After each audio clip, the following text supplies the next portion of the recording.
যে মাটির বুকে লুকিয়ে আছে লক্ষ মুক্তির সেনা। হ্যাঁ দর্শক, দেশের এই গানটি নিয়ে আপনাদের সামনে আসছেন পলাশ।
শুনবো জাজেসদের কমেন্টস, প্রথমেই আলী হোসেনের কাছ থেকে।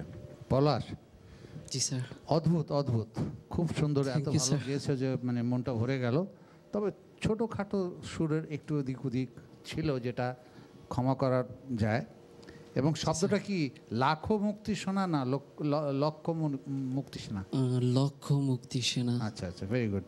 তো on the whole very good. Nadim Ahmed. এ পর্যন্ত আলাপ আছে এরকম গান খুঁজে আমরা পাই না। সেই তৃষ্ণার্ত মনটাকে আজকে তুমি ভরালে। Thank you sir. তুমি প্রত্যেকটা গান নিয়ে আসো, সং সিলেকশন, স্কেল সিলেকশন, এই দুটি প্রধান জিনিস এত ইফেক্টিভ হয় তোমার বেলায়। আমার মনে হয় যে এই ব্যাপারে তোমার একটা সহজাত বোধহয় একটা ট্যালেন্ট আছে। সব অসাধারণে নিয়ে তোমার গান পরিবেশন হয়েছে, আমি মুগ্ধ। ওয়াও। শুনবো রথীন্দ্র নায়ের কাছ থেকে। সেকেন্ড অন্তরায় হৃদয় আমার ধন্য যে হয়, সেকেন্ডবার ঠিক বলছো, কিন্তু প্রথমবার হৃদয় আমার ধন্য যে হয় বলেছো তুমি। আর একটা জিনিস, ওই যে আবার বলি আমি, নাজাল জিনিসটাকে একটু অ্যাভয়েড করার চেষ্টা করবে। তোমার কিন্তু নাকি একটা ভাব আছে, রাইট। এটাকে চেষ্টা করবে যাতে না আসে সবসময় গানের মধ্যে। এছাড়া ওভারঅল ভালো, ধন্যবাদ। গানটার তুমি সুবিচার করার 99 পয়েন্ট তুমি চেষ্টা করেছো, থ্যাংক ইউ স্যার। 100% না, আমার মনে হয় 99 পয়েন্ট, বাট খুব ভালো লাগছে। দর্শকদের উদ্দেশ্যে কিছু বলবেন? প্রিয় দর্শক শ্রোতা, আমি যথাসাধ্য চেষ্টা করেছি। আমার গান যদি আপনাদের একটু ভালো লেগে থাকে, আমাকে যদি শীর্ষস্থানে দেখতে চান, প্লিজ প্লিজ